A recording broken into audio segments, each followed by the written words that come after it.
Hi there guys, I'm Nikhil from GreedyTech, and in this video, I'll be doing the camera review for the LG K42. Now here's the phone. This phone comes with a quad camera setup on the rear with a 13 megapixel primary camera, a 5 megapixel super wide angle camera, a 2 megapixel camera for taking portrait shots, and finally another 2 megapixel camera for taking macro shots. For selfies, you get a single 8 megapixel camera. Now here's a quick look at the camera user interface. It looks pretty simple, neat and clean, and it has all the regular basic features. Now these are some sample shots. In good lighting conditions, it does perform pretty well. It has good color reproduction, color balance and dynamic range is also pretty good. Well, it's better than my expectations. Most phones are not able to do that, especially when it comes to the color reproduction. Now these are some macro shots. Once again, color reproduction is pretty good. All images have very natural color. That's something I really like.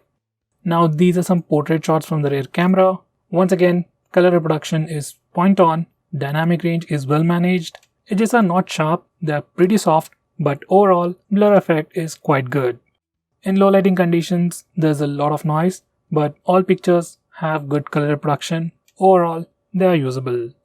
Now these are some selfies. Selfies are overexposed a bit and there is a bit of softening going on, but the end result is pretty good. Exposure control is also pretty good. As for portrait selfies, they're just like selfies with a background blur effect. They do look good and they're pretty satisfactory. Even in low lighting conditions, this phone performs pretty well. As for video recording, we can record video at 1080p resolution max from both the front and rear cameras. Now this is the footage from the primary rear camera. There's no electronic image stabilization, but the footage itself is pretty decent. For best results, I suggest you to stay put and don't move around. Now this is the footage from the wide angle camera. Once again, no electronic image stabilization, but the footage is pretty good. So guys, to conclude, cameras on this phone are pretty good and they do give out great results. So guys, what do you think about the camera performance of this phone? Do let me know by commenting below this video, and if you're planning to buy this phone, use the link in the description. It always helps the channel.